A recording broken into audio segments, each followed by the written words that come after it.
पदार्थ सगळं पुष्टीवर्धक आहे. गुळ आणि चुना जर तुम्ही खाल्ला आणि पंचगव्य देशी गाईचे संपूर्ण दही, दूध, तूप, गोमूत्र, शेण, हे पंचगव्य याच्यामध्ये जे काय लागतं वनस्पती असो किंवा प्राणी असो त्या सगळ्यांना जे आवश्यक असणारी सगळी खनिजे त्याच्यामध्ये आहेत.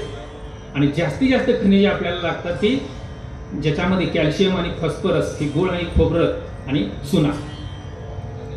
आम्हाला आहे की नाही विडा ठेवा का म्हणता तो? पानामधनं फॉस्फरस मिळतो, विड्याच्या पानामधनं, गुळामधनं आम्हाला फॉस्फरस मिळतो, कॅल्शियम मिळतं. हे सगळे नैवेद्य कशासाठी आहेत? त्याच्या मागलं पाठीमागचं कारण अध्यात्म. देवाच्या भीतीने का असं तुम्ही करशीला, देवाला नैवेद्य म्हणून तरी करतो आणि मग मोदक प्रतिजण 5-5 खांतो की संकष्टी दिवशी. का देवालाच फक्त नैवेद्य आपण गप्प बसतो? आहे की नाही? यासाठी सण उत्सव आहे. आपले सण उत्सव आहेत. बघा, मी परवा आमच्याकडे देशी केळीची बाग आहे, आताच मी त्यांना सांगितलं. द्राक्षबाग होती माझी, एकदम मी 2 एकर केळीची बाग घातली, द्राक्षबाग काढली. मग शनिवारी आमच्या इथं मंदिरात यात्रेसारखी गर्दी असते. मग सकाळी थोडा वेळ विकत बसतो, नंतर वडील येऊन बसतात. तर नेमका शनिवार गणपती उत्सवा दिवशी, गणपती येणार होते त्या दिवशी शनिवार होता बघा, बरोबर. तर तिथं माझ्या शेजारीच गणपतीचे स्टॉल मांडलेले होते. एक भाऊ पुण्याला आहे, एक बेंगलोरला आहे, परदेशात सुद्धा एक भाऊ आहे. आणि ते आले, दोघंजण भाऊ आले, गणपती निवडचा आहे, दोघं मिळून गणपती मोर येतात जय जयकार करत. लहान मुलगा त्याचा आहे आणि ते 2 भाऊ 3 भाऊ असतील किंवा त्याची मुलं असतील, हे सगळे मिळून जय जयकार करत गणपती बाप्पाच्या घरामध्ये तो गणपती घेऊन जात आहेत. हे कशासाठी आहे? सण उत्सव यासाठी आहे. त्या निमित्तानं तुमची नाती घट्ट होतात, नाहीतर तो आला असता का? त्या निमित्तानं नाती घट्ट होतात. आपल्या गावाकडल्या राहणाऱ्या भावाबरोबर त्याचे ह्या 4 दिवसामध्ये 3 दिवसामध्ये नाते आणखी घट्ट होतात. मग तो आलाय, बायकोला सांगतो हा त्याला हे आवडते बघ, त्याला बासुंदी आवडते कर, नाती घट्ट होतात ना. सण उत्सव यासाठी आहेत आपले, त्याच्या पाठीमागचं कारण जाणून घेत नाही आपण. आणि मग कुणीतरी आमच्याच धर्मामधली लोक त्याच्यावरती काहीतरी नको ती टीका करत बसतात. बघा, मागल्या 3-4 वर्षापूर्वी वटपौर्णिमा जवळ आले की काहीतरी मेसेज चुकीचे ठरायचे. आमच्या हिंदू लोकांनी जेव्हा विरोध करायला सुरुवात केली, आता येत नाहीत कसले मेसेज, धाग्यात धागा अडकला वगैरे काहीतरी, ते असं काहीतरी फडतूस मेसेज यायचे. विरोध करायला पाहिजे, विरोध तर करायलाच पाहिजे, पण आम्हाला त्याच्या पाठीमागचं शास्त्रही माहिती पाहिजे, हेही गरजेचं आहे. मग गणपतीला आम्ही जो नैवेद्य दाखवतो, अजून भरपूर बोलता येईल. आता पुढे गेले की संक्रांत आली, आता थंडी सुरू व्हायच्या अगोदर, या संक्रांत जाऊ दे, त्याच्या अगोदर आमच्या ह्याच्यापासूनच नवरात्रीपासूनच तेलाचे पदार्थ खायला सुरुवात करतो आपण. कडाकणी बनवतात, धपाटे खायला बनवतात. म्हणजे आज आपण 3-4 महिने हलकं अन्न खाल्लंय, पुन्हा त्याची भरपाई करायची असते. मग तिळाचं अन्न, उष्णता थंडी वाढणार असते, तीळ खाल्ले जावेत, बाजरी खाल्ली जावी. शरीराला तर इथून पुढं उष्ण पदार्थांची गरज आहे. तो नैवेद्य आहे. तेल, आता तेल म्हणजे काय, तेल आहे की नाही हा प्रश्न पडतो. इतका विचित्र परिस्थिती झाली आहे, तो विषय देऊ सोडून. परंतु हे आमच्या नैवेद्यासाठी जे पदार्थ निवडले जातात, लगेच पुढे दिवाळी आली, सगळे आपण किती पदार्थ खातो. म्हणजे या 3-4 महिन्यामध्ये आम्ही जे काय थोडंसं हलकं अन्न खाण्याकडे वळलेलं होतो, ते परत ते शरीराची झीज भरून काढायला पाहिजे. पुन्हा ते पुष्टीवर्धक अन्न आम्हाला पाहिजे. यासाठी आमचे सण उत्सव आहेत. जसं मी म्हटलं, या निमित्तानं नाती घट्ट होतात. पुन्हा गणपती 2-3 महिन्यानंतर पुन्हा दिवाळीला परत भाऊ येतो, सहकुटुंब येतो, पुन्हा नाते घट्ट होतात. हा विचार करत नाही आपण. हा विचार करा, मुलांना सहभागी करून घ्या. आणि तो जर भाऊ नाही यावेळी आला किंवा 1 दिवसच आला तर नाराज होऊ नका. आहे, व्याप भरपूर आहे, परंतु 1 दिवस आल्यानंतर त्याला सन्मानानं वागवा, त्याला काही खाऊ पिऊ घाला. आला आणि तुझं कसं माझं कसं, ते मागला परडा तेवढा माझ्या नावावर कर की. 1 दिवसासाठी आलाय, बरोबर की नाही? आहेत का नाही अशा गोष्टी? करू नका. तुम्हाला काय वाटतंय ना, 2 दिवस जाऊन त्याच्याकडे राहावा. आणि दाद्या, मी यासाठी आलोय बघ, लई अडचण होती अरे, सोसायटी कर्ज मिळत नाही, आणखी काही अडचणी आहेत, मला बऱ्याच ठिकाणी कुठंतरी हात जोडावं लागतात मग पतसंस्थेकडं, तू तेवढे सही करून जा रे, किंवा तेवढं आपण खातेफोड करून घेऊया. बसा 2 दिवस त्याचा पाहुणचार घ्या. ते आले 1 दिवसासाठी आणि ह्यानं त्याच्या पाठीमागं लावलं, तेवढं वाटणी करून घेऊया. कशाला येईल पुन्हा ते? त्यानंही आल्यानंतर ह्या गोष्टी, दादा तुला काय पाहिजे रे, थोडी विहिरीचं काम करेल यावर्षी, अजून एक 10 फूट पडायला लागते आणि बांधून घ्यायला लागते. मी जाऊन आलो सकाळी, आल्या एसटीतनं उत्तर ते मळ्याकडे जाऊन आलो. त्याचं पण लक्ष पाहिजे. ही नाती घट्ट या निमित्तानं होतात, म्हणून सण उत्सव आहेत आपले. ह्याचं महत्त्व जाणून घ्या. त्या सण तिथीचं महत्त्व, त्या सणांचं उत्सवांचं महत्त्व, त्याच्या पाठीमाग असणारं आयुर्वेदिक आमच्या शरीर पुष्टीवर्धनासाठी, जसं मी म्हटलं, सगळी खनिजं आमच्या या अन्नामध्ये मिळतात. पंचगव्यामध्ये तर सगळी खनिजं आहेत. आपल्या धार्मिक विधीमध्ये पंचगव्य प्राशन विधी, अगदी जन्माला आलेल्या बाळापासून पुन्हा त्याला सरणावर चढईपर्यंत भटजी पंचगव्य प्राशन विधी करतात. म्हणजे मेडोलियाची आवर्त चाचणी म्हणून मुलांना माहिती आहे, ते नत्र, स्फुरद, पालास, मॅग्नेशियम, झिंक, फॉस्फरस, असं जे काय सगळे आहेत ते सगळी खनिज त्या पंचगव्यामध्ये मिळतात. काही 15-16 खनिज ताकामध्ये आहेत, त्याच्यापेक्षा जास्त आमच्या शेण आणि गोमूत्रामध्ये आहेत. सगळ्यात जास्त जेव्हा तूप निघतं त्याच्यामध्ये आणखी जास्त खनिज आहेत. आणि सगळं जेव्हा एकत्र होतं तेव्हा संपूर्ण संतुलन. मग आम्ही आजारी पडतो. म्हणजे नेमकं काय होतं, एक कुठलं तर द्रव्य, मूलद्रव्य कमी झालं की एक आजार, एका वेळी 2 मूलद्रव्यांचा संतुलन बिघडलं की आणखी एक आजार. हे सगळं म्हणून आम्हाला हे जे सांगितले की नाही, हे सगळं आमच्या शरीर पुष्टी करण्यासाठी, समाज हितासाठी. परंतु निव्वळ कर्मकांड जर आम्ही घेऊन बसलो, आणि गायी पाळा नुसतं सांगायला सोपं आहे, पण का पाळा, त्याच्या पाठीमागली ही कारणं सांगायला पाहिजे. आणि आम्हाला देशी गायीच्या पोटीत चरायला जायच्या, त्यांच्या दया दुधा तुपातून ही सगळी खनिजी मिळायची. आणि बघा, ज्यांच्याकडे देशी गाई आहेत त्यांची पोरं कशात जाऊन बघा करतात, अतिशय चपळ. खिलार गाय ज्यांच्याकडे नाही, अतिशय चपळ. अर्थात हे प्रत्येकाला पाळणं शक्य असं म्हणत नाही, परंतु प्रत्येक गोष्टीमागं, आमच्या धार्मिक विधीमागं, आमच्या सणांमागं काहीतरी महत्त्व आहे. आम्ही ते मोडीत काढायचं नाही. अगदी आपल्या धर्मामधला जरी नसला तरी त्याचं हित नाही त्याच्यामध्ये, त्याचं हित नाही, हितच आहे त्याच्यामध्ये. आणि म्हणून हे सगळे सण उत्सव. मग आपला जो आजचा हा 5वा दिवस आहे, याच्यामध्ये आम्ही त्याला जरी मागायचं नसेल तरी सुद्धा विवेक मागावा, विवेक आमचा जागृत राहावा, अशी आमची अपेक्षा आहे. आणि तो विवेक जागृत ठेवण्याचं काम आमच्या संतांनी केलं. म्हणून संत पदकर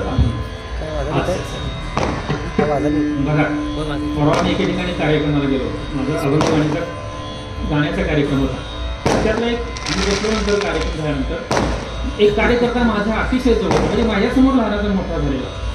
आणि त्या गणपती जे तुमचं मंडळ आहे त्या दोन्ही बाजूला मोठं कटआउट लिहिलं होतं, काय बरं, अखंड हिंदुस्थान म्हणून. काय म्हणलं, काय लिहिले का, एक चौक, एका चौकात 3 मंडळ. चौक पण नव्हता बरं का, तिकाटनंच होतं ते, आपल्या कोल्हापूर भागात तिकटी म्हणतात. हां, तेवढ्या 3 किंवा 4 मंडळ. एका म्हटलं, पूर्वी एकच मंडळ होतं ना इथं, ते असं झालं तसं झालं, त्यांचं एक मंडळ झालं, आमचं एक झालं. एका मग अखंड हिंदुस्थान कसा होणार, तुमच्यातच मिळणं आहे आणि अखंड हिंदुस्थान कसा होणार आहे ना अवघड. आज समाज बांधायसाठी, एकत्र बांधण्यासाठी हे सण उत्सव आले का समाज फोडायसाठी आपण त्याचा उपयोग करून देतो. म्हणून विवेक आम्हाला पाहिजे. आजचा बोलण्याचा विषयच आहे विवेक. जयांचे आस्थेची या सद्भावा, आतू धर्म करी राणीवा, जायाचे मनी ओलावा विवेकाचा. ज्ञानेश्वर महाराजांची 9व्या अध्यात्मिक गोव्या. जयांचे आस्थेची या सद्भावा, आतू धर्म करी राणीवा, जयाचे मनी ओलावा विवेकाचा. धर्म आतमध्ये आहे म्हणजे नेमका काय, स्वधर्म. धर्म म्हणजे मी हिंदू, मी मुस्लिम, मी सिख, हा धर्म नव्हे. स्वधर्म, स्वधर्म. स्वधर्म म्हणजे काय, मी माझी ज्या पद्धतीची वृत्ती आहे त्या वृत्तीप्रमाणे वागणे, किंवा माझी यथोचित कर्तव्य मी व्यवस्थित पार पाडणं, याला धर्म म्हटलेला आहे. मूळ धर्म इथं आहे. आपण पुढच्या चरणामध्ये धर्मावरती बोलणार आहे आपण, परंतु विवेक हा आमचा विषय आजचा. आतू धर्म करी राणीवा, जयाचे मनी ओलावा विवेकाचा, यासाठी आजचा विषय आहे. मग त्याला विवेक मागायचा आहे. हा विवेक आमचा हरवलाय का कुठेतरी. मोबाईल समोर घेतल्यानंतर असं जर टिक टिक टिक करत असत, मिनिटामध्ये 3 जर रिलीज होत असं, त्याला विवेक कसा जागृत राहील. कारण ओव्हरलॅपिंग होते हो. एक विषय झाला की दुसरा विषय ते आतमध्ये घेतो. कुठल्याही एका विषयावरती चिंतन त्याचं होत नाही. विवेक आमचा जागृत राहील कसा, तो स्थिर कसा राहील, आणि आमची बुद्धी तो स्थिर कसा ठेवेल. आमची ठेवायची इच्छाच नाही तर खाद्य आत काय घेतो आपण, याच्यावर बरंच अवलंबून आहे.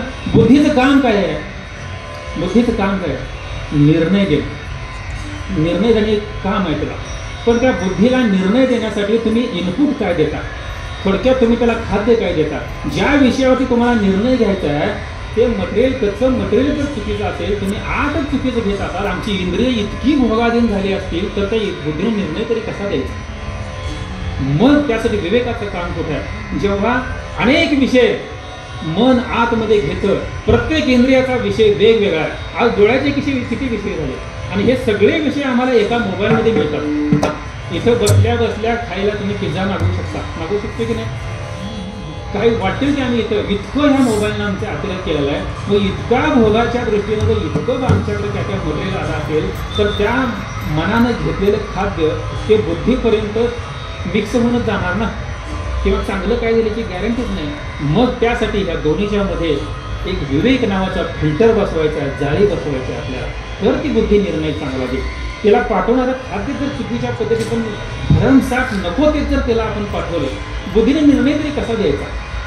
आणि मग आपण म्हणतो तुलच काही खातोस, काही पितोस, काही इंद्रियाद्वारे आत घेतोस आणि मग बुद्धीने निर्णय देण्यासाठी तू मटेरियल चुकीचं पाठवलं तर बुद्धीनं तर काय करायचं? म्हणून त्याला आज गणपती बाप्पाला विवेक मागूया. ज्या पद्धतीची धाबडदिंग्याची गाणी लागतात गणपती समोर, ही संस्कृती आहे का आमची? ही संस्कृती आहे का आमची?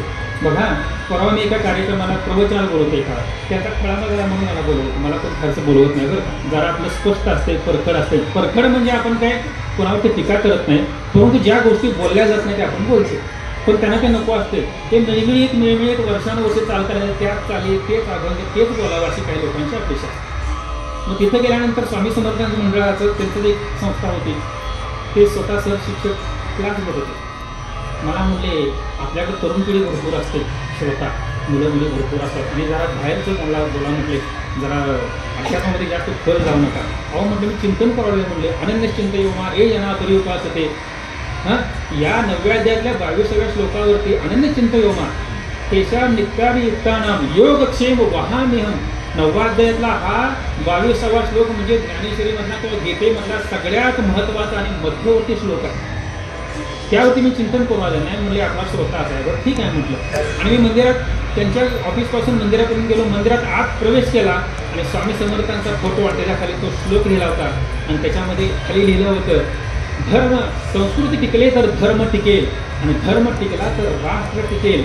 आता संस्कृतीच नाही टिकली तर धर्म कसा टिकणार, किंवा राष्ट्रच नाही टिकलं तर धर्म आणि संस्कृती आम्ही टिकवणार कसं? अशी परिस्थिती निर्माण होऊन बसली. त्यामुळे स्वामी समर्थांनी मला जाता क्लिअर दिला, संस्कृतीवर बोला, धर्मावरती बोला आणि राष्ट्रावरती बोला. सगळं चिंतन तिकडे वळव काढलं. श्लोक मात्र तो, कारण स्वामी समर्थांनी देह सोडत असताना त्या श्लोकाचं 11 वेळा जप केला आणि मग देह ठेवलेला. आणि म्हणूनच घेऊ नकोस मी तुझ्या पाठीशी, कदाचित हे त्यातूनच आलं असावं. आणि मग अशा पद्धतीनं आम्हाला हे जरा जवळजवळ यायला लागले काय आपलं चालू झाल्यापासून असं. आणि मग आम्हाला संस्कृती टिकवायची आमची जबाबदारी आहे. मुलांना आम्ही या संस्कृतीचं महत्त्व सांगितलं पाहिजे, या सणांचं, या उत्सवाचं, या पाठीमागल्या असणाऱ्या आयुर्वेदाचं असेल त्या दृष्टीनं निर्माण झालेल्या आमच्या विधी असतील, त्यासाठी आम्ही करणारा नैवेद्य असो, त्या सगळ्याचं महत्त्व आम्ही त्यांना सांगू शकलो पाहिजे. यासाठी आम्हालाही थोडंसं चिंतन पाहिजे. आणि मग गणपतीपुढे ही धाबडदिंग्याची गाणी लावायची का? कशासाठी लावायची? सण कशासाठी निर्माण झाले? एकत्रीकरण, आमचा समाज एकत्र यावा, राष्ट्र बळकट व्हावं, यासाठी हे जर उत्सव निर्माण झाले असतील. आणि मग काय म्हणायचं, राजे तुम्ही जन्माला या, राजे जन्माला येते तुला रोज एका धाब्यावर शोधायला जायला पाहिजे, आहे का नाही परिस्थिती? त्या भैरजी नायकांना हेच काम लागेल, आमचा मावळा आज कुठल्या धाब्यावर गेलाय बघा. राजे पुन्हा तुम्ही जन्माला या हे म्हणत असताना जिजाऊ कुठे आहे? जिजाऊ फक्त रोज एक बिग बॉलचा एक भाग चुकवत नाही, सगळ्या सिरियल चुकवत नाही. आणि ती कूस कुठे आहे राजे जन्माला येण्यासाठी? आहे का नाही शोकांतिका? म्हणजे बघा, छत्रपती शिवाजी महाराजांचं जर थोडंसं तुम्ही चरित्र बघितलं, चरित्र आपण वरवरचं बघतो, चमत्कार बघतो, संतांचा असो किंवा महापुरुषांचा असो, आपण चरित्र वरवरचं बघतो. पण एका छोट्याशा शंभू राजाला आग्र्याला घेऊन जात असताना शिवाजी महाराजांची मनस्थिती काय, आपण परत येऊ का नाही सांगता येत नाही. एक बाळ आपलं घेऊन निघालंय, आपण काही परिस्थिती निर्माण होईल काही सांगता येत नाही, परंतु त्याच्यावरती सुद्धा हे संस्कार करायचे आहेत. एका आपल्या छोट्या बाळाचा जीव धोक्यात घालून घेऊन जात असताना, म्हणून छत्रपतींचं अशा पद्धतीने विचार करायला शिका. नुसतं अफजल खानाचं पोट फाडलं, 40 जणांची बोटं तोडली, झाला. छत्रपती शिवाजी महाराजांचं चरित्र झालं. एवढंच आहे त्या चरित्र. बघा, तुमचं संपूर्ण तुम्ही जर अभ्यास केला छत्रपती शिवाजी महाराजांचा, तर त्यांच्यामध्ये राम दिसेल, कृष्ण दिसेल, जास्तीत जास्त तुम्हाला कृष्णच दिसेल. जिथं माघार घ्यायची आहे ना, तिथं माघार पण घ्यायची, परंतु पुन्हा हल्ला करायचा तेव्हा विषय संपून टाकायचा. कृष्ण तुम्हाला दिसेल छत्रपती शिवाजी महाराजांच्या मध्ये. आता राम असेल, कृष्ण असेल, युद्धाच्या वेळी रुद्रावतार प्रत्येकानेच धारण केलाय, रामाने केला नाही. तसंच जरी आम्ही छत्रपती शिवाजी महाराजांना शंकराचा अवतार म्हणत असू, पण त्यांच्यामध्ये दिसतो तो कृष्ण दिसतो. नीती बघा, त्यांची पद्धत बघा, लढायची पद्धत असेल, समोरच्या माणसाला बोलायची पद्धत असेल. म्हणून सावरकरांचं वक्तृत्व फार सुंदर होतं बरं का, अतिशय जबरदस्त वक्तृत्व होतं. बघितलं तर सावरकर काय फार असं भारदस्त श्रेष्ठ वगैरे नव्हते. त्यांना विचारलं, हे तुम्ही घेतलं कुठून? कृष्णाकडून म्हटलं. कारण कृष्णानं जी शिष्टाई केली की नाही, ह्याच्यामध्ये कुठं यज्ञाच्या वेळी अग्रपूजेचा मान, जेव्हा अग्रपूजेचा नव्हे, युद्धाच्या अगोदर शिष्टाईसाठी पाठवलं होतं कृष्णाला. ती जी कौरवांच्या दरबारामध्ये कृष्णाने जी शिष्टाई केली, त्याचा तुम्ही अभ्यास केला तर उत्तम वक्तृत्व होतं, लढवय्या होता, राजनीती होती, सगळं काय होतं. म्हणून छत्रपती शिवाजी महाराजांच्या मध्ये कृष्ण होते. ह्या सगळ्या व्यक्तिरेखा आपण व्यवस्थित पोहोचवत नाही. आणि म्हणून अशी जर आमच्या सण उत्सवामध्ये गणपतीपुढं असेल, शिवजयंतीच्या वेळी असेल, जर अशी अश्लील गाणी लागत असतील तर संस्कार कसे होणार? अत्यंत महत्वाचा विषय. म्हणून आज त्याला मागायचं असेल तर त्याला विवेक मागूया. आणि हा विवेक देतं कोण? संत. विवेक जागृत ठेवण्याचं काम संत करतात. म्हणून विठोबार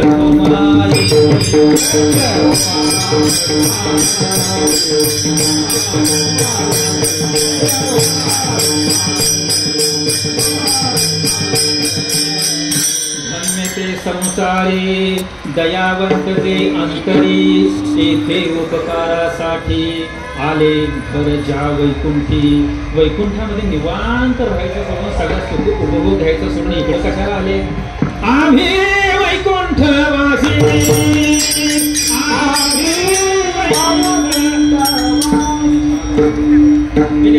आम्ही वैकुंठवासी.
साच भावे वर्ताया माझे वैकुंठवासी. बोलिले जे ऋषी साच भावे असं नाही, ते बोलिले जे ऋषी साच भावे वर्ताया. साच म्हणजे काय? जे ब्रह्मतत्व आहे, जे परमतत्व आहे, त्याच्याबद्दल ओळख करून देण्यासाठी किंवा मी अनुभूती घेतली तशीच तुम्हा सर्वांनी अनुभूती घ्यावी यासाठी मी इथं आलो. परंतु या निराकार तत्वाची डायरेक्ट निराकार आपण पकडू शकत नाही ना. निराकाराला आपण पकडू शकत नाही. जसं की सगुणामध्ये आम्ही त्याला नैवेद्य दाखवू, त्याला धूप आरती करू सगुणामध्ये आणल्याशिवाय, परंतु निराकाराला आपण पकडू शकत नाही. म्हणजे बोललेले जे ऋषी साच भावे वर्ताय म्हणजे काय? भक्ती वाढवण्यासाठी. कारण संतांनी निराकार तत्वाची अनुभूती जरी घेतली असली तरी ही साधना मात्र केली निराकार तत्वाची अनुभूती घेण्यासाठी, परंतु सगुणामध्ये त्याला आणला हा पहिला उपकार आमच्यासाठी केलेला आहे. बरोबर आहे की नाही? मज निरंतर जागवी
कशासाठी आले? मज निरंतर जागविती. ज्या निराकार परमतत्वाची अनुभूती मी घेतलेली आहे तीच अनुभूती तुम्ही घेऊ शकता. किंवा तुम्हाला तुकाराम महाराजांच्या थोड्याशा सुरुवातीचे जे अभंग बघितले प्रबोधनकर, त्या अनुषंगाने जर बोलायचं म्हटलं तर तुम्हाला त्या पथावरती घेऊन जाण्यासाठी आम्ही इथं आलो. म्हणून येथे उपकारासाठी आले घरच्या वैकुंठी, भक्ती वाढवण्यासाठी. बोलले जे ऋषी साच भावे वर्ताया, यासाठी संतांचं इथं येणं किंवा इथं थांबणं. आणि म्हणून बोलले जे ऋषी साच भावे वर्ताया. मग ज्या संतांना वैकुंठामधून इथं येण्याचं भाग पडलं तुमच्या आमच्या कल्याणासाठी, त्यांनीच आमचा विवेक जागृत होण्याचं काम केलेलं. म्हणून मज निरंतर जागविती. अज्ञानाच्या अविद्येच्या अंधकारातून आम्हाला तर जागवायचं आहेच, परंतु आमचा विवेक त्या निमित्तानं सतत जागृत राहील. बाबा, तू मनुष्य जन्माला आलेला आहेस. 84 लक्ष योनी पार करून, 84 लक्ष योनी म्हणजे फार मोठा आकडा नाही बरं का. नुसतं एखादा कीटक घ्या, तुम्हाला डासामध्ये सुद्धा कितीतरी प्रकार बघायला मिळते आपल्या घरामध्ये. ह्यांच्या घरात गेलो तर जरा वेगळाच होता डास, मोठा. त्यांच्यामध्ये बारीक होता पण लई झटका जोरात. म्हणजे नुसतं एका विषय असे किती प्रत्येक योनीमध्ये अनेक, म्हणजे 84 लक्ष योनी हा काय फार प्रकार वेगळा. अगदी आंब्याच्या किती जाते, नुसता आंबा विषय घेतला तरी. कुठल्याही एखाद्या वनस्पतीचा घ्या, प्राण्याचा घ्या, 84 लक्ष योनी पार करून आता मी या जन्मामध्ये मनुष्य देहामध्ये आलो. आता पुढं काय कोण सांगू शकेल? म्हणजे आता मी मनुष्य जन्माला आलो, आता मला महात्मा होता येईल, मला देव होता येईल, मला ऋषी होता येईल, परंतु त्यासाठीची साधना मला करायला नको. पण परिस्थिती अशी निर्माण झाली की मी मनुष्यच आहोत का, असं कधी कधी आम्हाला विचार करायला लागतो. आता आहे की नाही बाहेर परिस्थिती अशी, माणसासारखं वाटतात का? म्हणजे आता असं वाटतं काय लागलाय महाराज सांगायला, माणूस आहे का नाही सिद्ध करायची पाळी आली आता. असं एखादा मला एखाद्या बघतो की नाही आपण बाहेर काय चाललंय ते. पण आम्हाला या संतांनी इथं आल्यानंतर जे आम्हाला साधन सांगितलं ते साधन केल्यानंतर आम्ही देव होऊ, ऋषी होऊ, महात्मा होऊ, ते साधन मात्र आम्हाला करणं गरजेचं आहे. बरवे झालो आलो या जन्म,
तुकाराम महाराजांचा नाटाचे भरपूर अभंग नाही, पण एक 4-5 अभंग तरी पाठ असायला पाहिजे. बरवे झालो आलो या जन्माशी, जोड जोडी मनुष्य देहायसी, महालाभाची उत्तम राशी, तेणे सर्व सुखाशी प्राप्त होईजे. आणि या देहामध्ये आल्यानंतर सर्व सुख म्हणजे काय? गाडी बंगला हे सर्व सुख आहे. मग प्राप्त झाल्यानंतर तुम्ही सुखी का राहत नाही, समाधानी का राहत नाही? म्हणजे सर्व सुख आणखी काय वेगळं आहे, आणखी काय वेगळं आहे ते प्राप्त करून घेण्याची या देहामध्ये संधी आहे. पुन्हा हा देह नाही, म्हणून ते भगवत प्राप्ती या देहामध्ये शक्य आहे. ते परमतत्व आहे जे तुझ्यामध्ये आहे, जे भगवंत आहे, जो भगवंत जे तुझ्यामध्ये आहे तेच माझ्यामध्ये आहे, किंवा सर्व काय एक चैतन्य तेच माझ्यामध्ये आहे. या पद्धतीची अनुभूती घेण्याची संधी या देहामध्ये शक्य आहे, कारण बुद्धी याच देहामध्ये काम करते. एवढी बुद्धी दुसऱ्या कुठल्या देहामध्ये नाही शक्य, म्हणून हे आता शक्य आहे. आणि मग अशा पद्धतीचं चिंतन आम्हाला, साधन आम्हाला करायला पाहिजे, जे तुकाराम महाराजांनी केलं. बघा, तुकाराम महाराजांनी साधन काय झालं सांगतो तुम्हाला. हे का बोलायला लागतं? सगळं कॉन्सन्ट्रेशन इकडे का विषय, जरी मी सुद्धा जरा इकडे तिकडे जाणारच आहे, कारण कशी परिस्थिती निर्माण होते तसं कीर्तन पुढे जात असतं. हे सांगण्याची का वेळ आलेली आहे? बघा, वृक्षवल्ली आम्हा सोयरे पक्षी सुस्वरे आळविती, वृक्षवल्ली आम्हा सोयरे वनचरे, तुका म्हणे होय मनासी संवाद, आपुलाची वाद आपुनाशी, वृक्षवल्ली आम्हा सोयरे वनचरे. आम्ही आता शेवटचं चरण घेतच नाही. तुका म्हणे होय मनाशी संवाद ही साधना आहे. अंतर्मुख व्हायला पाहिजे. तुकाराम महाराज का अंतर्मुख झाले हो? एखाद्या दुःखाचा झोला बसला, दुःखाचा एखादा आघात बसला की माणसानं अंतर्मुख व्हायलाच पाहिजे, होतोच, परंतु त्यातनं लगेच बाहेर पडते आणि दुसरी काहीतरी उचापत करायला लागते. 5 लाखाचं कर्ज झालं म्हणून भानगडी काहीतरी करून कसं तर करून 2-4 वर्षात फेडते, पुन्हा 15 लाखाची उचापत करून ठेवते. परंतु तेव्हा एखाद्या दुःखाचा आघात बसल्यानंतर ते सावध होत नाही. परंतु आम्ही ह्या अभंगातलं काय घेतलं? तुका म्हणे होय मनाशी संवाद हे दिलं बाजूला सोडून, तर काय दरवर्षी त्याच खड्ड्यात झाडं लावतो. हे अभंगाचं मर्म तुकाराम महाराजांच्या वृक्षवल्ली आम्हा सोयरे अभंगाचं मर्म शेवटचे शरणात आहे, शेवटचे शरणात आहे. आणि म्हणून साधन ऊर्ध्वमुखी आळवीला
तुकाराम महाराजांचा पांगळा, आंधळा पांगळ्यामधला पांगळा.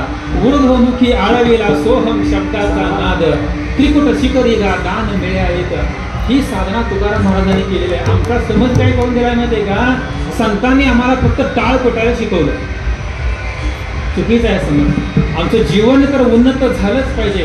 आमचं सामाजिक जीवन असेल, आमचं वैयक्तिक जीवन असेल. म्हणून बघा, तुम्ही ज्ञानेश्वरी असेल, गाथा असेल, कुठल्याही संतांची कुठलेही अभंग घेऊन बघा, सगळं मानसशास्त्र आहे. त्याच्यावरती आपण बोलत नाही, मात्र बोललं गेलं पाहिजे. सगळं मानसशास्त्र आहे. नाम का घ्यायला सांगितलं? नावावरती दिवसभर बोलतायत, किंवा 5 दिवसाच्या उत्सवामध्ये 5 दिवस नामावरती बोलतायत. मग नुसतंच बोलायचं का? कशासाठी नाम घ्यायला सांगितलं? कशासाठी नाम घ्यायला सांगितलं? तर त्या नामाचं महत्त्व सांगत असताना तुम्हाला एक छोटासा चुनूक दाखवतो. मी विषयांतर करायला लागलोय मुद्दामच बाहेरची परिस्थिती बघून. चिंतना अभंगावरती आपण येऊच नंतर. नाम सांगितलं कशासाठी बघा, लक्षपूर्वक ऐका. जिथून या वृत्ती उठतात, कुठून उठतात तो? आज एकादशी असून भजी खायला गेलं मन. कोण गेलं? जीभ गेली, डोळे गेले. नको, आता शाबूवाडा खायला जाऊया आपण. विषयांतर नको. मनाला तरी शाबूवाडा खाऊ. शाबूवाडा खायला गेला, पण कुठे मिळतो तो शाबूवाडा? तुम्हाला माहित नसतं, मला माहिती आहे की. म्हणजे त्या वृत्तीमध्ये पहिला शाबूवाडा हा शब्द जन्माला आला, बाहेर पडला. वृत्तीमध्ये विचार उठत असताना शब्द रूपानेच बाहेर येतात ना. तो मिळतो कुठं? जाणार कसं? 15 मिनिटात पोहोचेल का? माझी मोठी गाडी तिथपर्यंत जाईल का माझी बारकीच गाडी घेऊन गेली पाहिजे? बरोबर ह्याला गेलं का नको? ते 4-5 वडं खाईल. म्हणजे इतक्या मनातनं शाबूवाडा खायची वृत्ती उठल्यानंतर इतके शब्दांचं भांडार त्या वृत्तीमधून बाहेर पडलं. आणि म्हणून असे नको ते विचार बाहेर पडतात. त्या ठिकाणी एक महाशब्द आहे. तो महाशब्द म्हणजे भगवंताचं नाम. ते तिथून येऊन बसवायला पाहिजे आणि सतत नामचिंतनाची सवय अशी देहाला लावली पाहिजे. यासाठी नाम आहे. नामाचं महत्व खूप आहे. परंतु या कशासाठी नाम घ्यायला सांगितलं? त्याला सवय लावायला पाहिजे. वाचेमधनं मध्यमेपर्यंत, मध्यमेतनं पश्चिंतीमध्ये, पश्चिंतीमधनं परेमध्ये, परेमध्ये ही अवस्था नाही ती प्राप्त झाली आपल्याला, निदान मध्यमेमध्ये तरी जाऊन स्थिर होईल. प्रत्येक काम धंदा करत असताना माझ्या मुखामध्ये नसलं तरी माझ्या मध्यमेमध्ये काम तर चालू आहे, परंतु माझ्या इथं मध्यमेमध्ये माझं राम कृष्ण हरी, राम कृष्ण हरी इथंपर्यंतची साधना आम्हाला करायला नको का? आणि यासाठी संत म्हणतात, आम्ही वैकुंठवासी आलो याची कारणाशी बोलिले जे ऋषी साच भावे वर्ताय. आम्ही द्रौपदपर्यंत सोडून घ्यायला लागलो बरं का अभंग. आले वैकुंठ, आले घर जा वैकुंठ, द्रौपद सोडवून घेतलं. आणि म्हणून आमचे सण उत्सव धार्मिक समारंभ जे काय आहेत की नाही त्याच्या पाठीमागे आमचं आध्यात्मिक उत्थान व्हावं, आमचं शरीर बलवत्तर व्हावं यासाठी सगळे सण उत्सव. मग आता या अभंगाचं सुरुवात जर बघितली आपण, धन्य ते संसारी दयावंत जे अंतरी येथे उपकारासाठी आले घर ज्या वैकुंठी. त्यांचं घर वैकुंठामध्ये असताना तुम्हाला जर देवाच्या उद्धारासाठी आले. अहो किती यातना सुटल्या तुकोबारायांनी. देव जरी असला आणि संत जरी असले तर या शरीरामध्ये आल्यानंतर शरीराच्या अनुषंगाने येणारे यातना दुःख हे सगळं भोगावं लागतं. रामानेही भोगलं, रामानेही भोगलं, संतांनीही भोगलं. गोंदवलेकर महाराज म्हणतात, गोंदवलेकर महाराज म्हणतात दुःख आणि शोक हे या देहासाठी दिलेला टॅक्स तो द्यायलाच पाहिजे. त्यामुळे कुणीतरी म्हणेल मला दुःख नको, असं होणार नाही. या देहासाठी तुम्ही देह धारण केला ना त्याचा टॅक्स तुम्हाला द्यावा लागेल. परंतु भगवत चिंतनामध्ये तो सोपा होऊन जाईल. बघा तुम्ही असा विचार करा, आजपर्यंत मला कोणी सांभाळलं? असा कधी विचार केलाय का? असा कधी विचार केलाय? आजपर्यंत त्यानंच तर मला सांभाळलं. बघा जरा जरा अंतर्मुख झाला, याच्याही पेक्षा वाईट काहीतरी करू शकलं असतं पण झालं नाही. असे प्रसंग तुमच्या डोळ्यासमोर उभे राहतील. सांभाळले की नाही त्या भगवंता? सांभाळलेलं असतं, आपण विसरून जातो. कारण दुःखामध्ये तेवढ्यापुरता आम्ही अंतर्मुख होतो आणि पुन्हा आणि आम्ही बाह्य जगतात बाह्य सुखाशी परत एकरूप व्हायला लागतो. अर्थात मी असं म्हणत नाही उपभोग घेऊ नका असं नाही, परंतु त्याला सुद्धा मर्यादा सांगितलेल्या आहे संतांनी. अतिरिक्त भोग कुठलाही वाईट आहे, अंतर्मुख मात्र व्हायला पाहिजे, तर हे जीवन सफल होईल. आणि म्हणून हे आध्यात्मिक साधना, संतांनी दिलेला मार्ग, त्याने आमच्यासाठी उपलब्ध केलेलं भांडवल हे सगळं वांगय. बघा तुम्ही म्हणणार असे संत आम्हाला भेटतील कुठं? शक्य आहे का? ब्रह्म सर्वभूती सदा समान येते अनुनाही विषम ऐसे जानकनी अति दुर्गम कैसे भेटी झाले या भाग्य परम ऐसे कैसी याने भेटती ते साधू ज्यांचा अत्तर ते हा याचा लांबच गाव घ्या म्हणून सोडला. आणि मग असे संत आम्हाला भेटतील कुठलं? अवघड आहे, अवघड आहे. आत्ता संत तसे भेटणं अवघड आहे. तुम्हाला वाटतं की नाही अम्मा, अण्णा, बाबा, नाना, मामा तुमच्या डोळ्यासमोर आले काय व्यक्ती? अण्णा अम्मा म्हटल्यानंतर आले असतील. हे संत आहेत. तुकाराम महाराजांना जर वाटलं असतं छत्रपती शिवाजी राजांनी सांगितलं असतं, गावोगावी माझी आणि माझ्या पांडुरंगाची मंदिरं बांधली असतील नाही शिवाजी महाराजांनी. बांधून घेतलंय स्वतःच्या नावाचं मंदिर तुकाराम महाराजांनी, स्वतःच्या नावानं अभिषेक करून घेतलाय. अहो आमचे काय काय आत्ताचे तुम्ही मी जे नावं घेतली, दरवर्षी शिवरात्रीला गुरुपौर्णिमेला दूध दह्याचा अभिषेक करून घेतात. हे संत आहेत? हे संत नाही. करीसी ते देवा करी माझ्या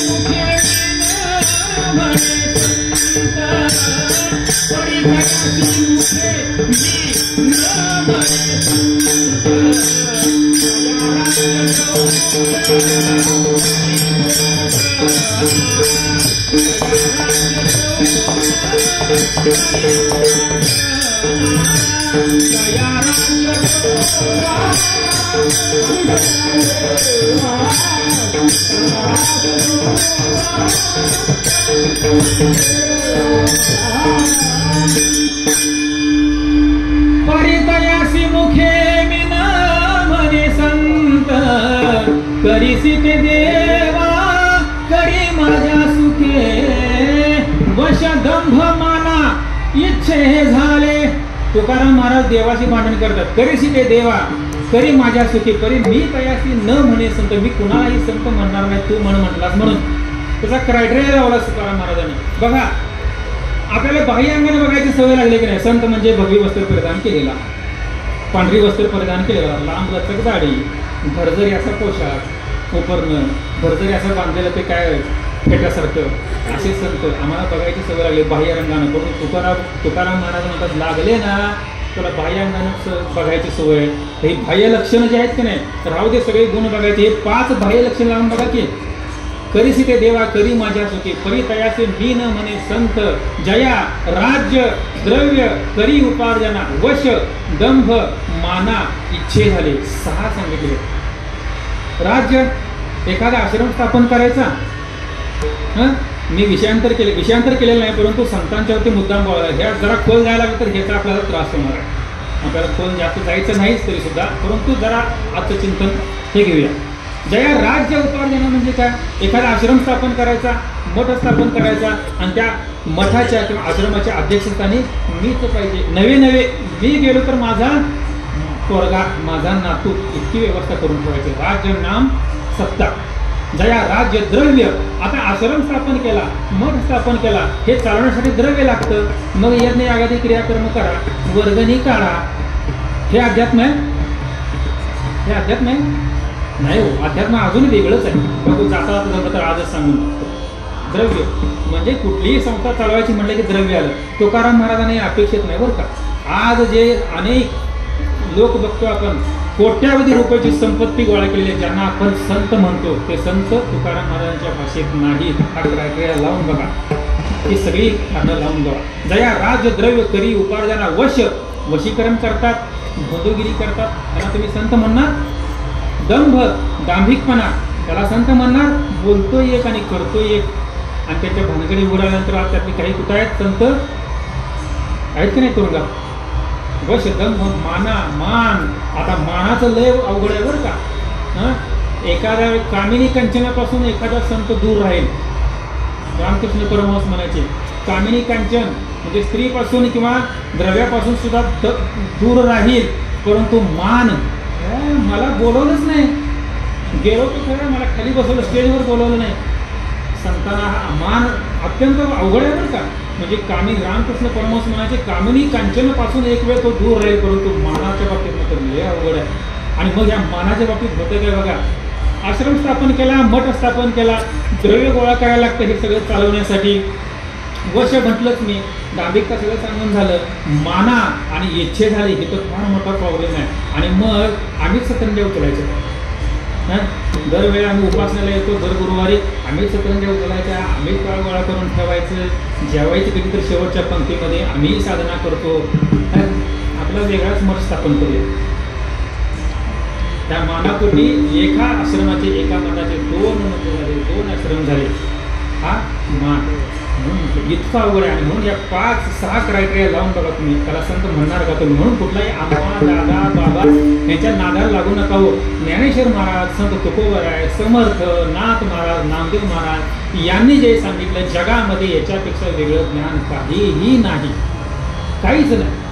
सगळं महाभारतासारख्या काव्य जगामध्ये उपलब्ध असणारं कुठलंही ज्ञान असेल, अगदी स्पेस टेक्नॉलॉजी पासून, अगदी स्पेस टेक्नॉलॉजी पासून आणखी तुमच्या शेती तंत्रज्ञानापर्यंत सगळं ज्ञान आम्हाला या महाभारतासारख्या महान ग्रंथामध्ये बघायला मिळेल. आणि मग तरीही आम्हाला इतके उत्कृष्ट ग्रंथ संपदा आमच्या संतांनी निर्माण करून दिली असताना तरीही आम्हाला कुठल्या तर दादाच्या, अण्णाच्या, बाबाच्या पाठीमागे लागावं लागत असेल तर अंतर्मुख व्हायला पाहिजे की नाही? आणि म्हणून आमच्या घरातल्या प्रत्येक आमच्या मुलाला असेल, आमच्या नातवाला असेल, आम्ही एक संत मात्र दिला पाहिजे. आम्ही तिथे कमी पडतो. सकाळी उठल्या जर चित्रविचित्र गाणी लागत असेल, मला इथे उच्चार पण करायचं नाही, तुम्ही आठवून बघा. तर कसे संस्कार होणार हो? भाकरी करता करता म्हणा ना, आता विश्वात्मके देवे येणे वाग्यज्ञे तोषावे, डबा भरता भरता म्हणा ना, डबा भरता भरता म्हणा ना, तुका म्हणे होय मनाशी संवाद. लता मंगेशकरांचा अभंग लावा ना, वृक्षवल्ली. डबा भरताना तो दप्तर पाठीवरती घेऊन शाळेतनं उमऱ्याच्या बाहेर भरेपर्यंत त्याला लागू दे ना, राजस सुकुमार मदनाचा पुतळा रवी शशिका लोपलिया सुकुमार. लावा ना भीमसेन जोशींचे अभंग. तुम्ही उठल्यावरच टीव्हीला जर चित्रविचित्र चित्रपटातली गाडी लावत असाल, उदाहरणार्थ शेलाची देवारी, काय त्याच्यावरती संस्कार होणार आहेत? एक संत आम्ही त्यांच्या हातात दिला पाहिजे. त्यासाठी आमच्यात बदल करायला पाहिजे. म्हणून म्हटलं, देवाकडे गेले की नाही, ते लहान मुलाला घेऊन जातात बघा देवळात, माग की देवा मला चांगली बुद्धी देते, पोरगी पण मागते. अरे मी म्हटलं, त्याला बुद्धी दिलेलीच आहे, त्याला चांगली बुद्धी दिलेलीच आहे, फक्त ती बुद्धी कुठं कारणे लावावी हे आईला सांगावं लागतं. तू तेवढं त्याला शिकवून दे, त्याच्यावरती संस्कार त्या पद्धतीचे कर. आहे की नाही परिस्थिती अशी? आम्ही जर एक सिरियल चुकवत नसू तर मुलांच्यावरती संस्कार कधी करणार? मोबाईल हातात ठेवत नसेल तर आम्ही संस्कार कधी करणार? मी नाही म्हणत नाही, कशाचाही बदलत्या जमान्यानुसार आम्ही बदलायला पाहिजे, याबद्दल मला काही आक्षेप नाही. परंतु हा होणारा बदल हा आमच्यासाठी चांगला आहे का? मी उन्नत अवस्थेला जातोय का? 50 वर्ष मी पारायण करत असो तर माझ्यामध्ये काय बदल झालाय का? माझ्या वृत्तीमध्ये काय बदल झाला का? हे आम्ही तपासायला पाहिजे. त्यासाठी आपला वेगळा अभंग पिकली या शेंगे कडू पण गेलो, कधी तर त्या अभंगावरती निवांत बोलू. एकदा तिथं झालाय, परंतु थोडक्यात झालं. व्यवस्थित बोलायचं आपल्याला, बदल होणं म्हणजे काय आणि तो व्हायला कसा पाहिजे. तर यासाठी आध्यात्मिक साधन. आणि म्हणून मुलांच्यावरती संस्कार व्हायचं असेल तर एक संत आम्ही त्यांना दिला पाहिजे, कुठलाही द्या तुम्ही. भाषा वेगळी असेल, परंतु गीतेचे तत्वज्ञान प्रत्येकाच्या, तुकाराम महाराजांच्या प्रत्येक अभंगामध्ये गीतेमधल्या एका श्लोकाचा किंवा ज्ञानेश्वरीमधल्या श्लोकाचा संदर्भ तुम्हाला सापडेल. असे अभंग आहेत तुकोबरायांचे, काही सोडलेलं नाही. मग कुठलाही संत द्या तुम्ही, परंतु देणं गरजेचं आहे. आणि मग धन्य ते संसारी म्हणून संत दयावंत जे अंतरिका तुमच्या आमच्या उत्थानासाठी चालले. ही धन्यता देत असताना बघा, आता हे धन्यतेबद्दल बोलायचं आहे आपल्याला थोडंसं लक्षपूर्वक ऐका. धन्यता काळाला दिली जाते, धन्यता काळाला दिली जाते, धन्यता व्यक्तीला दिली जाते, धन्यता एखाद्या घटनेला दिली जाते. नवे तुकाराम महाराजांनी धन्यता दिली. धन्य आम्ही जन्म आलो, या जन्माला धन्यता दिली आहे. नवे तुकाराम महाराज म्हणतात, धन्य मी मानेन आपुले संचित, धन्य मी मानेन आपुले संचित.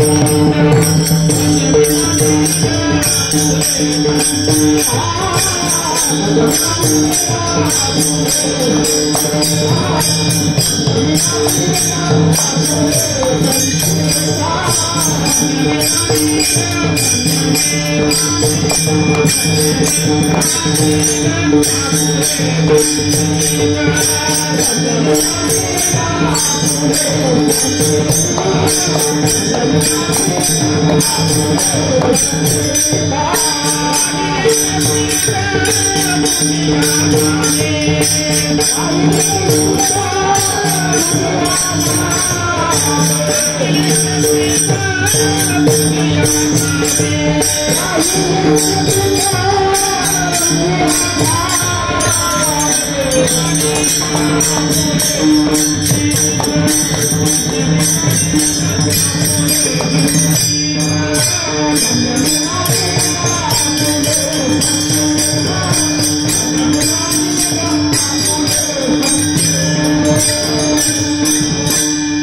धन्य मी मानेन आपुले संचित. तुकाराम महाराजांनी धन्यता मी म्हटलं व्यक्तीला दिली, काळाला दिली, या मनुष्य देहामध्ये आलो आणि दास विठोबाचे झालो त्यासाठी धन्यता दिली. आपल्या संचिताला धन्यता दिली. संचिताला धन्यता देत असताना आम्ही बँकेमध्ये काय बॅलन्स करून ठेवलाय, तो बॅलन्स भरपूर करून ठेवला असेल तर ते आम्हाला सार्वजनिक बघायला मिळेल. तो त्यांनी मागच्या जन्मामध्ये, कारण अवतार नाम याचा तुकाराम महाराज, बरोबर आहे की नाही. अशा पद्धतीने संचित, म्हणून तुकाराम महाराज म्हणतात धन्य मी मानेन आपुले संचित, राहिलीसे प्रीत तुझी या नामे. इथं धन्यता दिली ती आपल्या संचिताला. आणखी तुकाराम महाराज कशाला धन्यता देतात. मी जसं म्हटलं, आम्ही वैकुंठवासी आलो याची कारणाशी बोलले जे ऋषी साच भावे वर्ताया, त्याला सगुणामध्ये आणला. हा पहिला उपकार संतांनी केलेला आमच्यावरती आहे. आणि हा पहिला उपकार करत असताना सगळ्यात पहिल्यांदा आमच्या पुंडलिकानं त्या पांडुरंगाला गुटेवरती उभा केला, सगुणामध्ये आणला. हा पहिला उपकार, हा पहिला उपकार. म्हणून पुंडलिकाला सुद्धा धन्यता दिली आहे तुकोबरायांनी, कारण पुंडलिकाच्या अगोदर काही संत होऊन गेले. म्हणून तर तुकोबराय काय सांगू मी या संतांचे उपकार कोणाबद्दल म्हणतात, त्यांच्या अगोदर होऊन गेलेल्या संतांच्या बद्दलच ते उद्गार आहेत. आणि म्हणून पुंडलिकाबद्दल धन्यता देत असताना बघा, धन्य पुंडलिके बहु बरे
धन्य पुंडली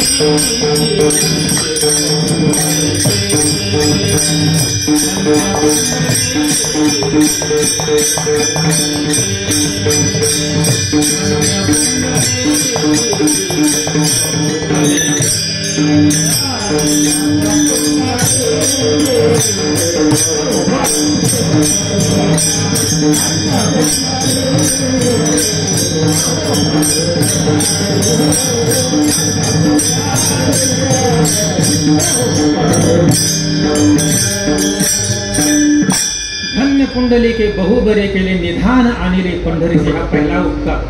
आणि म्हणून धन्यता दिली ती त्या पुंडलिकाला दिली तुकोबरायांनी. अजून कोणाकोणाला धन्यता देता येईल. धन्य काळ संत भेटी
धन्य काळ संत भेटी पायी मिठी करेली ते संदेहाच्या सुटल्या गाठी झालो पोटी शीतल.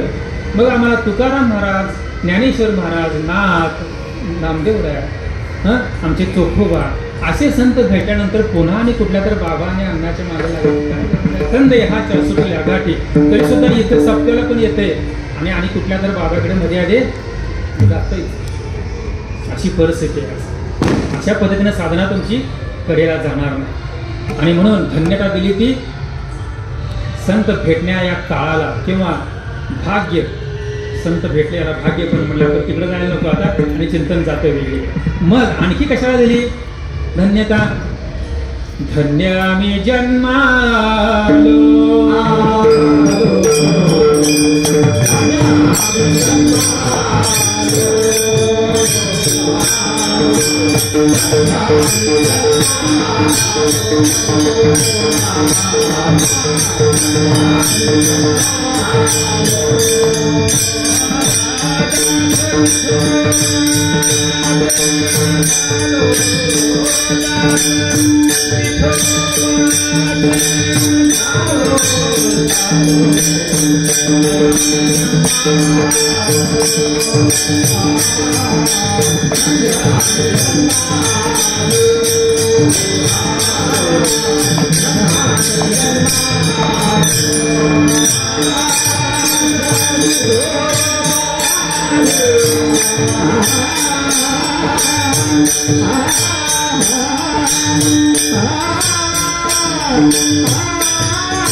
आयुष्याच्या साधने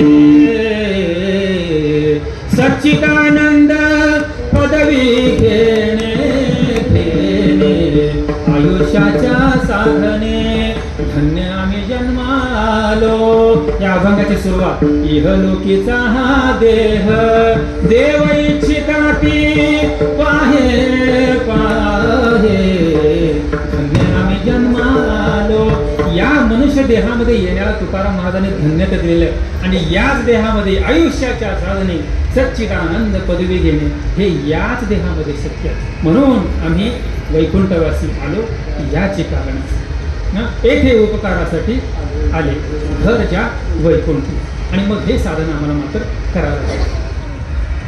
अशा पद्धतीने धन्यता दे आपण धन्यतेचं महत्व बघितलं.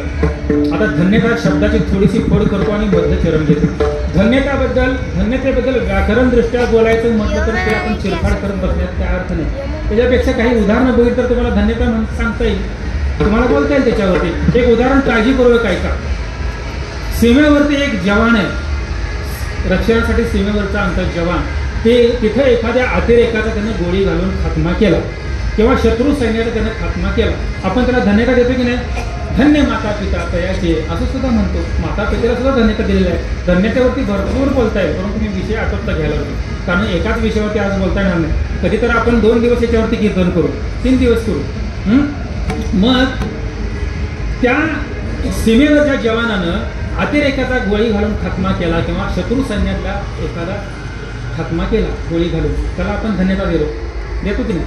तो सैनिक सुट्टीवरती आला आणि त्यानं तिथेही गोळी घालून एका माणसाचा खून केला गावामध्ये. आपण धन्यता ह्याला देतो की त्याला देतो? आपण धन्यता देतो कशा? कृती एकच आहे की नाही, परंतु राष्ट्र रक्षणासाठी, धर्म रक्षणासाठी हा जो तमोगुण आहे, एखाद्याचा खून करणं म्हणजे तमोगुण आहे, किंवा रजोगुण, शबल रजोगुण आहे तो. शबल आणि शुद्ध हा विषय नंतर आपण कधीतरी गुणाबद्दल बोलू. म्हणजे ज्या पद्धतीनं त्यानं कृती एकच केली तर धन्यता आपण देत नाही. अगदी त्या सैनिकानं गावामध्ये आल्यानंतर एखाद्या गुंडाला जरी मारला असलं तरी आपण काय म्हणतो, कायदा हातात घेतला, परंतु त्याला धन्यता देत नाही. परंतु तिथं मात्र म्हणजे धन्यता ही रजोगुणाकडे, शुद्ध रजोगुणाकडे जाणारी असावी, सत्व गुणाकडे जाणारी असावी. म्हणून आपण मगापासून धन्यतेबद्दल ज्या काही 3-4 उदाहरणं बघितली, ही सगळी सत्व गुणाकडे नेणारी होती.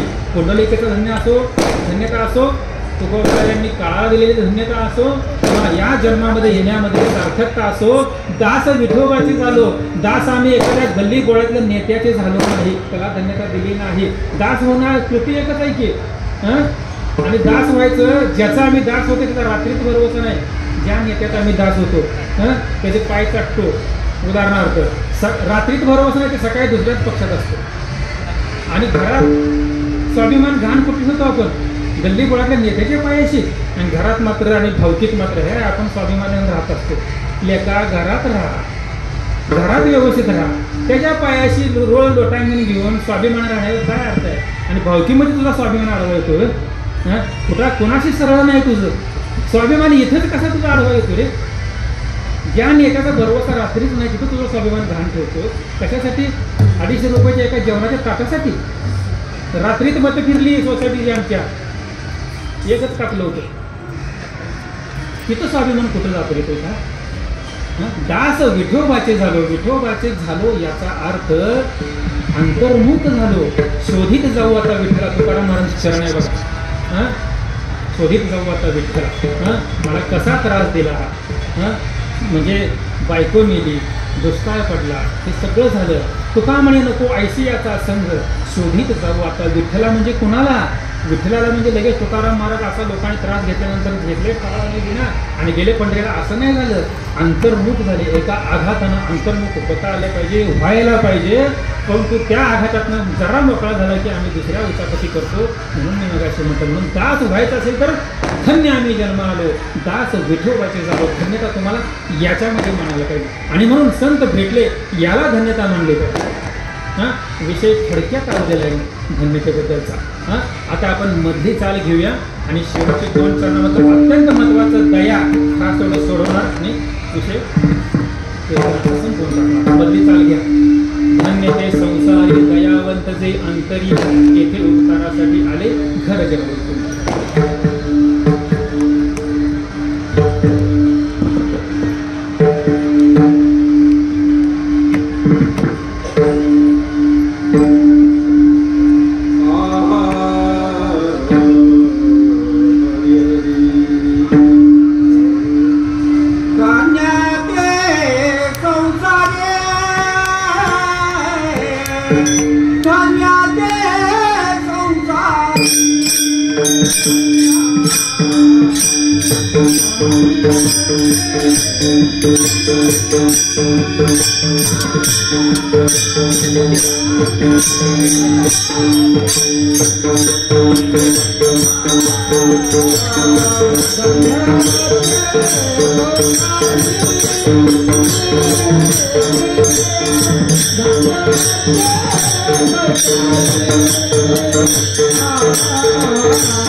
अंतरी येथे उपकारासाठी आले घरच्या वैकुंठी. तुकाराम महाराजांच्या या अभंगातील धन्यतेवरती आपण थोडंसं बोललो, आजच्या औचित्यावरती थोडंसं बोललो. बोलण्यासारखं भरपूर आहे. उद्या वामन जयंती आहे, त्याबद्दल बोलता येईल. वामन जयंती फक्त जातात एक विषय सांगून जातो, बळीला पाताळात घातला, याच्यावरती सुद्धा आपल्याकडे बरेच मेसेज करतात बरं का, धार्मिक ते निर्माण करणारे मेसेज करतात. इथंपर्यंत सांगतो तुम्हाला, बळीला पाताळात घातला म्हणजे कुठं, त्याचं विस्थापन केलं. आजचा जो अंटार्क्टिका खंड आहे, जे राष्ट्र आपण म्हणतो, त्याचं विस्थापन केलं. का घातला, कशासाठी घातला, याच्याबद्दल आख्यायिका जर सोडल्या, त्याचा मतितार्थ आपण जाणून घेतला तर आपल्याला समजेल. उगीच कुणीही काहीतरी म्हणावं आमच्या धर्माबद्दल, आमच्या धार्मिक ग्रंथांबद्दल, आमच्या आणि आम्ही त्याचाच बाऊ करावा आमच्याच लोकांनी. याला आपल्याकडे काहीतरी उत्तरं पाहिजेत, आपला अभ्यास असायला पाहिजे. कधीतरी त्या विषयावरती सुद्धा बोलू आपण. करू याची कथा नामाचा गजर, महासंसार काय करी, कथा या विषयावरती आपण कधीतरी बोलू. अत्यंत चुकीचे काहीतरी कल्पना आपल्याकडे निघाल्या. रावणाचं उदात्तीकरण, दुर्योधनाचं उदात्तीकरण, कर्णाचं उदात्तीकरण, द्रौपदीच्या वस्त्रहरणाला पुष्टी देणारा पहिला कर्ण होता, त्याचं उदात्तीकरण करतो आपण कादंबऱ्यांच्यामधून. बोलता येईल असो. धन्य ते संसारी दयावंत जे अंतरी, येथे उपकारासाठी आले घरच्या वैकुंठी. धन्यतेबद्दल बोललो आपण. संत काय असायला पाहिजे त्याचा 6 आपण त्याला क्रायटेरिया लावला, 6 सूत्र लावून टाका. मग संत असायला कसे पाहिजे, कसे नको हे आपण बघितलं. असायला कसे पाहिजे, जयांच्या आस्थेच्या सद्भावा, आतू धर्म करी राणीवा, जयांचे मनी ओलावा विवेकाचा, जे ज्ञान गंगे नाहले, पूर्णता जेवून थाले, शांतीशी आले पालवनवे. ज्ञानेश्वर महाराजांनी लिहिलेल्या ज्ञानेश्वरीमधील 9व्या अध्यायातील 22व्या श्लोकावरच्या आसपास असणाऱ्या ह्या सगळ्या ओव्या अनन्यचिंतयोमाच्या. जे ज्ञान गंगे नाहले, पूर्णता जेवून थाले, शांतीशी आले पालवनवे. काय कल्पना आहे बघा, शांतीला पालवी फुटली. शांतीला पालवी काय फुटत असेल, किती नाजूक गोष्ट आहे बघा. ही ज्ञानेश्वर महाराजांची भाषा. असे संत असतात जे ज्ञानगंगे नाहले, जयांचे आस्थेची या सद्भाव, आतू धर्म करी राणीवा. बघा, जे धैर्य मंडपाचे स्तंभ, आनंद समुद्री कुंभ, चुभ कळवून धरिले. असे संत असतात. तेजे सूर्य सोज्वळ, अस्तवे हे किराळ, परी चंद्र संपूर्ण एखादी वेळ, परी हे सदा पुरते. असे संत असतात. हे अंतरंगातल्या लक्षणं बघा ना संतांची. आम्हाला बाह्य रंगाची तुझ्या वेशावरती जाऊ नका, वेशभूषेवरती. अंतरंगाची लक्षण या 7-8 ओव्यांमध्ये मी सांगितलं. अजून खूप बोलता येईल आपल्याला. जे आपल्याला प्रसिद्ध एक अभंग माहितीच आहे. बाह्य रंगात रंजले गांजले त्याची म्हणे गोवा, हे पुन्हा तिथं झालं. म्हणजे बाह्यच कर, अंतरंगातली लक्षणं बघायला पाहिजे. आणि म्हणून ही मी 7-8 ओव्यांनी महात्म्याची लक्षणं ज्ञानेश्वरीच्या 9व्या अध्यायामध्ये सांगितली. त्यातल्या ह्या काही ओव्यांनी म्हणून दाखवल्या. मग दयावंत अंतरी म्हणजे काय? अंतरी म्हणजे काय? आतमध्ये ज्याच्या दया वास करते.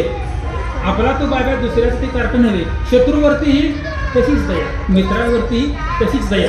दयावान या शब्दाची परत करत असताना गुणवान, धनवान, भाग्यवान, म्हणजे या गावामध्ये असे काही गुणवान लोक म्हणजे आणखी काही आहेत. भाग्यवान पण आणखी काही आहेत. परंतु भाग्यवानचं एकच.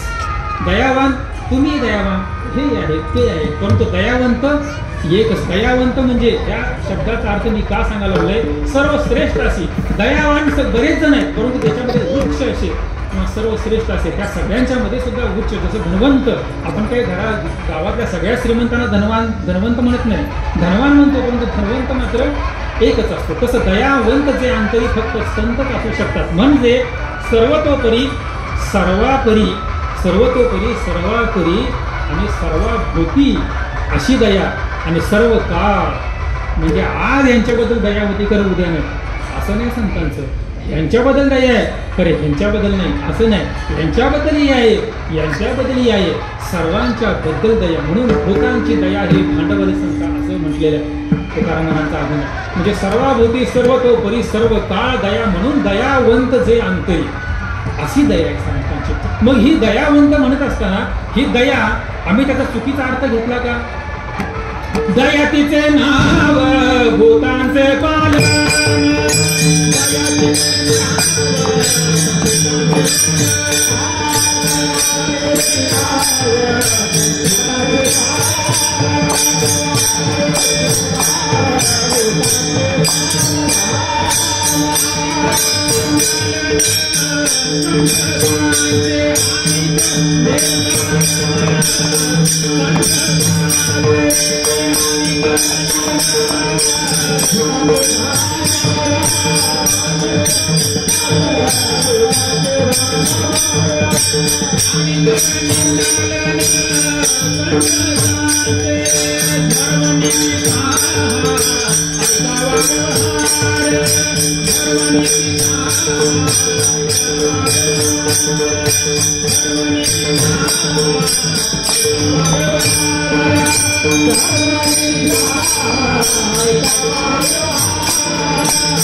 दयातीचे नाव भूतांचे पालन आणि निर्दालन कंठकांचे धर्मनीतीचा ऐकावा व्यवहार. अभंगाचा फार मार्मिक अर्थ आहे बरं का. आणि निर्दालन कंठकांचे, भूतांची दया हे भांडवल संता असं जरी असलं तरी कंठकांचं निर्दालन हे केलंच पाहिजे असं तुकाराम महाराज या अभंगामध्ये सांगतात. आणि म्हणून मग उभे न होणे आम्ही विष्णुदास,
आम्ही विष्णुदास भले तरी देऊ काटेची लंगोटी, नाथाळाचे माथा हानू काटे.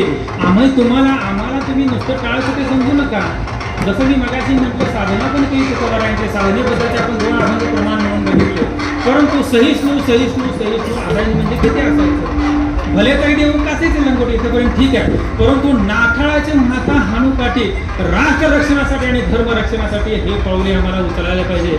म्हणजे वेळेकरी बुवा विणा उलटी करून लगेच गदा करायची नाहीये, परंतु लगेच टाळ फेकून मारायची नाहीये, परंतु आमचा ॲटिट्यूड मात्र थोडासा पाहिजे. आमच्या आया बहिणींच्या वरती अत्याचार होत असताना आम्ही नुसतं टाळ फेकून बसायचं का असा कधी तुम्हाला विचार करावा लागेल. म्हणून भले तरी देऊ कासेची लंगोटी, नाथाळाचे माथा हानू काठी, दया तिचे नाव भूतांची पालन आणि निर्धारण कंठकांचे.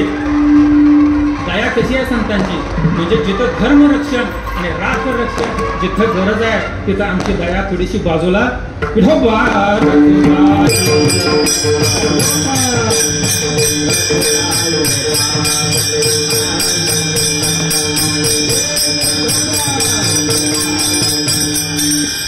माझा मुद्दा तुमच्या लक्षात आला, हा विचार करायची गरज नाही.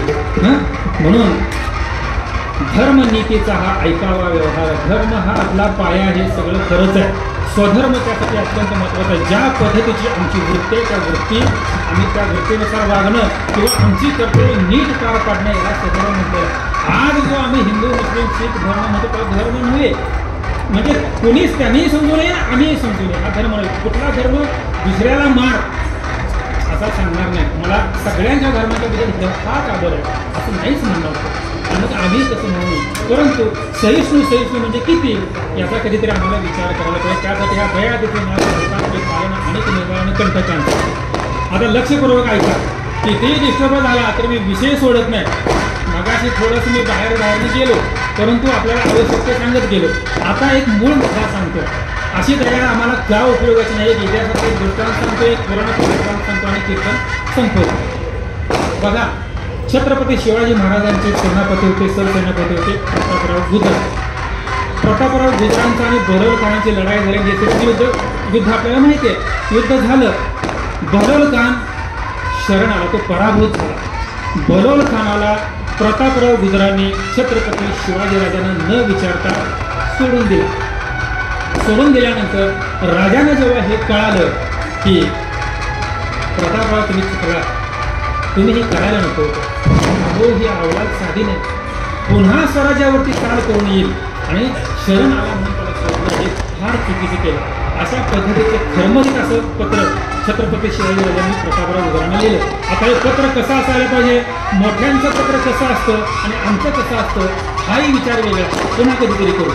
आणि मग त्या पत्राचा परिणाम असा झाला की प्रतापराव गुजर फक्त 6 आणखी वेळा घेऊन, म्हणून वेळात मराठे वीर दौडले सात, कुण उसळे तलवारीची पात, वेळात मराठे वीर दौडले सात, खालून आगवर आग आग बाजूनी समशेर उसळली सहस्त्र क्रूर हिमानी, गर्दीत लोकले वीर सात अभिमानी, खग सात जळाले अभिमानी वनव्यात, वेळात मराठे वीर दौडले सात. या 7 वीरांनी बहलोल खानाच्या छावणीवरती आक्रमण केलं आणि 7चे वीर कापले गेले. छत्रपती राजांना किती वाईट वाटलं असेल. अहो, छातीचा कोट करणारे एकापेक्षा एक मावळे जायचं, खरं जिवंत परत यायचं, आणि 7 वीर एका वेळी गमावल्यानंतर राजांना किती वाईट वाटलं असेल. राज पन्हाळगडाच्या वेळेवरती, राज मला मरू द्यावं. शिवा काशीत काय म्हणतो, राज असा बी मेलो तरी शिवा न्हावी म्हणूनच मरणार आहे, तुमची कापडं घालतो आणि मरू दे की मला, पण मेलो तर राजा म्हणून मरेल. राज मला मरू द्यावं, मी तुमची कापडं घालतो आणि पालखीत बसतो, राज तुम्ही जावा, सुखरूप जावा, असा म्हणणारा शिवा काशी, असा एक छातीचा कोट करणारा मावळा निर्माण केला. आमचे बाजीप्रभू तिथे उभे राहिले आणि 7 वीर एका वेळी कापले गेल्यानंतर राजांना काय वाटलं असेल. आपल्या बोलण्याचा असा काय परिणाम होईल छत्रपती शिवाजीराजांना वाटलं नव्हतं. परंतु दया तिचे नाव, भूतांचे पालन, अनेक निर्दान कंठकांचे, ही वृत्ती ठेवायलाच पाहिजे. यासाठी छत्रपती शिवाजीराजांनी त्यांना हे पत्र लिहिलं होतं. ही चूक छत्रपती राजांनी कधीही केली नाही. जी चूक आमच्या कृष्णानं पण केली नाही, ती चूक पृथ्वीराज चव्हाणांनी केली, परंतु ही राजांनी केली नाही. आहे ना बरोबर. पृथ्वीराज चव्हाणांनी सोडलं का, पृथ्वीराज चव्हाणांना सोडलं का त्यानं, नाही सोडलं, मारून टाकलं. ही चूक कधीही केली नाही शिवाजीराजांनी. म्हणून वेळात मराठे वीर दौडले सात, दया तिचे नाव, भूतांचे पालन, अनेक निर्धारण कंठकांचे, राष्ट्र रक्षणासाठी धर्मरक्षणासाठी गरज आहे तिथं उभं राहायलाच पाहिजे. आपण कुठल्याही धर्माचे असू, राष्ट्र म्हटलं की प्रथम आणि मग धर्म, बरोबर आहे. मग धर्म, अगोदर राष्ट्र. राष्ट्रच नाही वाचलं तर धर्म तर कुठला आणि काय परंपरा, कुठली संस्कृती. अत्यंत महत्वाचं आहे. म्हणून धर्माचे पालन करणे, परवानगी घ्या त्यामुळे चाल म्हणायची नाही. धर्माचे पालन करणे पाखंड खंडन ह्याची करणे आम्हा काम, बीज वाढवावे नाम. धर्माचे पालन करणे पाखंड खंडन, बीज वाढवावे नाम हेची आम्हा करणे काम. धर्म या विषयावरती पुन्हा कधीतरी बोलू.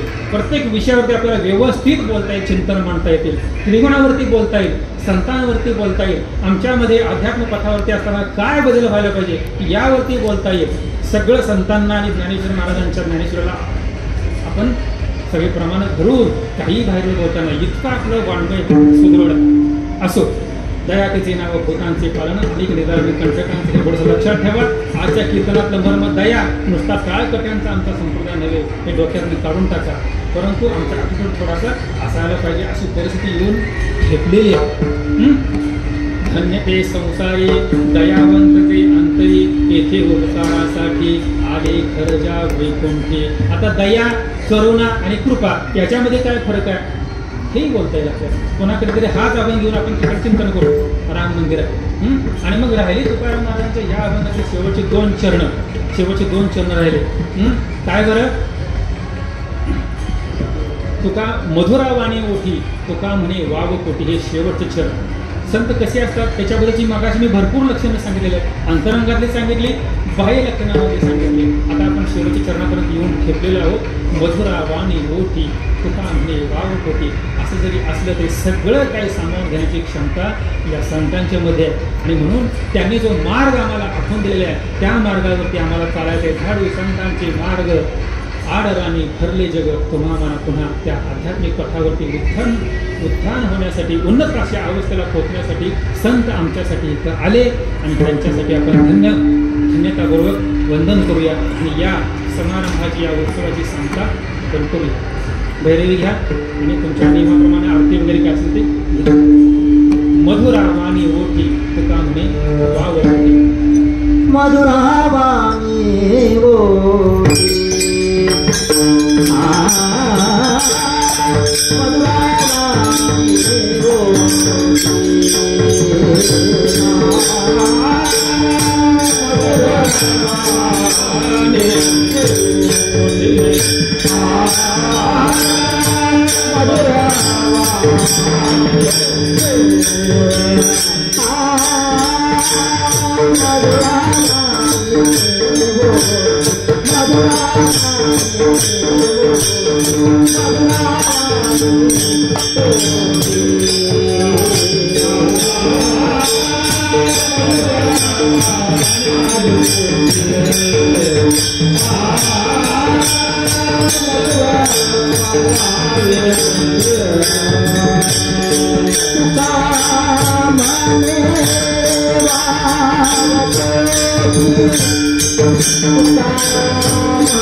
सर्व संयोजकांचे, टाळकऱ्यांचे, वादकांचे, सर्वांचे पुन्हा एकदा धन्यवाद मानतो आणि सेवेला पूर्ण विराम देतो. बोलण्याच्या ओघामध्ये एखादा शब्द इकडे तिकडे झाला असेल तर तो माझ्या बुद्धीचा दोष आहे, म्हणून मी त्यांना विवेक मागितलेलाच आहे आणि योग्य आहे ते सर्व आबासाहेबांच्या चरणी काय आम्हाला मिळालं आमच्या आबासाहेब असतील, विठ्ठलदादा असतील, श्रीगुरूंच्याकडून जे काय मिळालं, आमच्या गाण्यातले गुरु असतील त्यांच्याकडून जे काय मिळालं, योग्य आहे ते सगळं गुरूंचं, माझं काहीही नाही. जय विठ्ठल.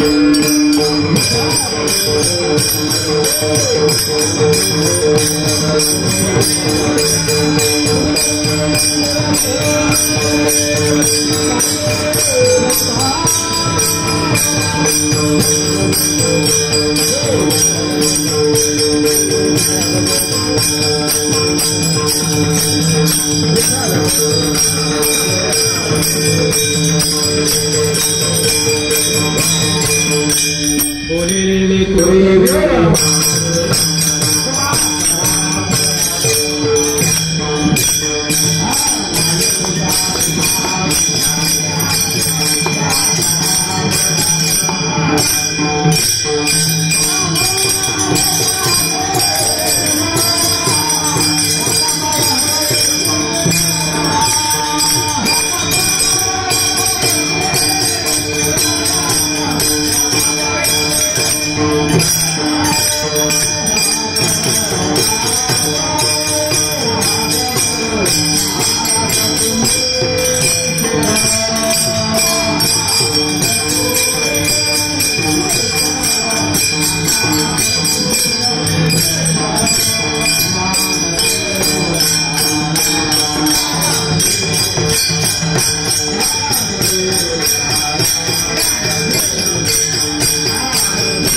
Thank you.